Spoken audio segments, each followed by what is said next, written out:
সুপ্রিয় দর্শক সবাইকে আন্তরিক শুভেচ্ছা। শুরু করছি কয়েদিমু টেলিভিশনের সাপ্তাহিক আয়োজন বাংলাদেশ কি বিচিত্র, দেখাবো তার চিত্র।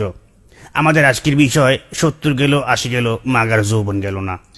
এদিকে আমাদের আজকের আমরা প্রোগ্রাম সাজিয়েছি একজনের বিয়ে নিয়ে। সেটা হচ্ছে আপনারা সবাই জানেন যে রেলমন্ত্রী কিছুদিন আগে বিয়ে করছে এবং তার বিয়ে নিয়ে আমাদের আজকের অনুষ্ঠান। সুপ্রিয় দর্শক, আপনারা দেখেছেন বাংলাদেশে প্রায় সবগুলো চ্যানেল তার বিয়ের গায়ে হলুদকে লাইভ করছে। আমরা কয়েদিমু টেলিভিশন চেষ্টা করছিলাম তার ভাস্করকে লাইভ করতে, কিন্তু উনি লজ্জায় দিলেন না।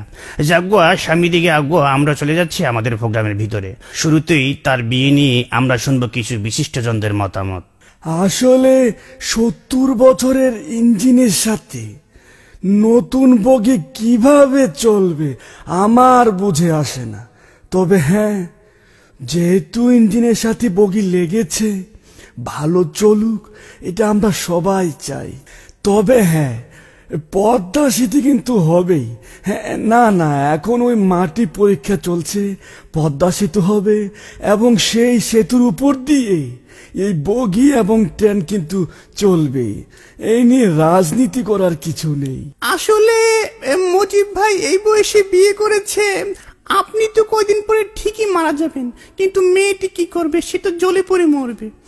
যাই হোক, বিয়ে যেহেতু করেছেন, আপনাকে একটাই পরামর্শ দেব, আইনজীবী হিসেবে আপনার যদি কোনো সমস্যা হয়, আপনাকে আমি একটাই পরামর্শ দেব, আপনি কলিকাতা হারবাল বা মাদ্রাজ হারবালের কাছে যাবেন। হ্যাঁ, না লাকি মলম তো আমি অন্য কাজে ব্যবহার করি, এটা এই কাজে না। সাংবিধানিক এবং গণতান্ত্রিক ভাবে একটি দেশের যে কোনো লোক 70 কি 80 এটা কোনো যায় আসে না, সে বিয়ে করতেই পারে। আমিও চেষ্টা করেছি সর্বসাফল্যভাবে। বিবাহ একটি গণতান্ত্রিক অধিকার, এ নিয়ে রাজনীতি করার কিছু নেই। রেলমন্ত্রী থাকা অবস্থায় আমিও চেষ্টা করেছি, কালো বিড়াল বের হয়ে আসছে, কিছু করার নেই। প্রিয় দেশবাসী, আপনারা দেখেছেন এই সরকার কি করেছে।